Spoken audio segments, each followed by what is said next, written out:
Well, live from Paris, Max Kaiser, journalist and broadcaster, joins me now. Max, there's been higher inflation, there's been talk of a death of liquidity, easy money in the markets. You've been predicting a recession in the U.S. for some years. Do you think the root cause are decisions in the U.S. to print money? Do you think it's a bit like Weimar Germany, which of course led to World War II?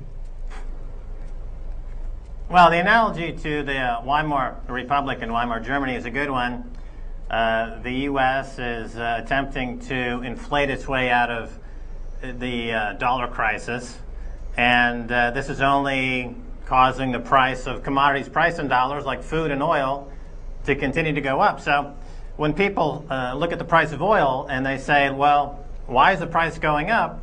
The answer primarily is because the increase in money supply of U.S. dollars as banks try to bail themselves out of all their bad mortgage debt. You know, the story you just did about the housing crisis, that has everything to do with securitizing mortgage debt. Now that those debts have gone bad, the banks are trying to bail themselves out, print more money, makes the price of oil and food go up. It's as simple as that.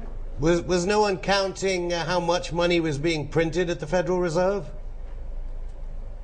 Well, as you know, Afshin, the Federal Reserve used to carry something called the M3, which was a number that tracked the money supply in the system in its broadest measure. They stopped publishing M3 because it got too scary. People looked at the increase in the money supply and they fainted.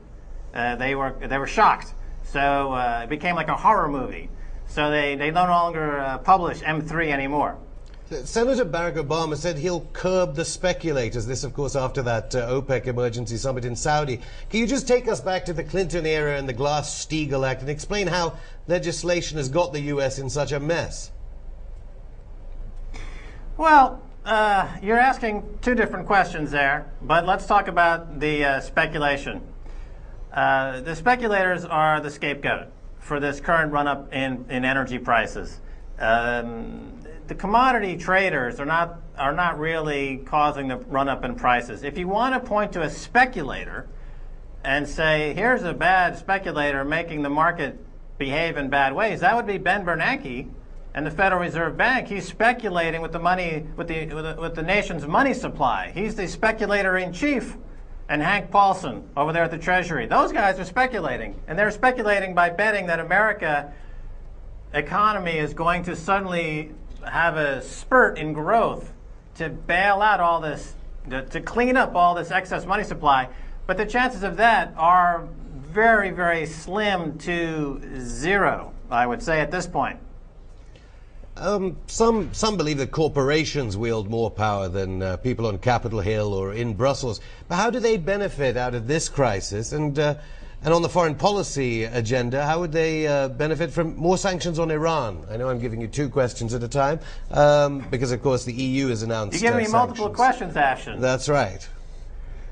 Look, if we're going to talk about Iran, for example, you know, Iran committed a boo-boo.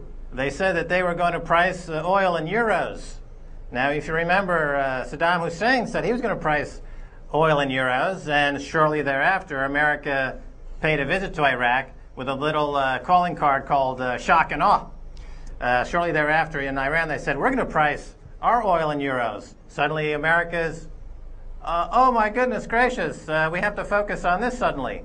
So it all has to do with the dollar. The dollar is really the key to understanding all this geopolitics.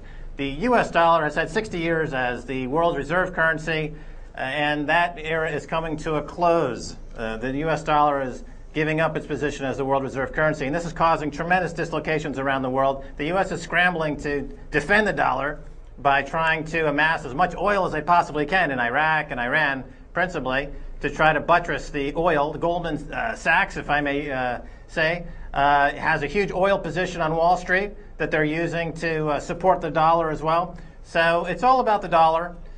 I hope that answers your question. I think I may have introduced something. Just finally, Max, but why at the recent summit in Saudi Arabia talk about supply problems and it said it was going to increase production? Why do most media outlets seem to talk about it's something to do with the lack of supply of oil and much less about the weaker dollar?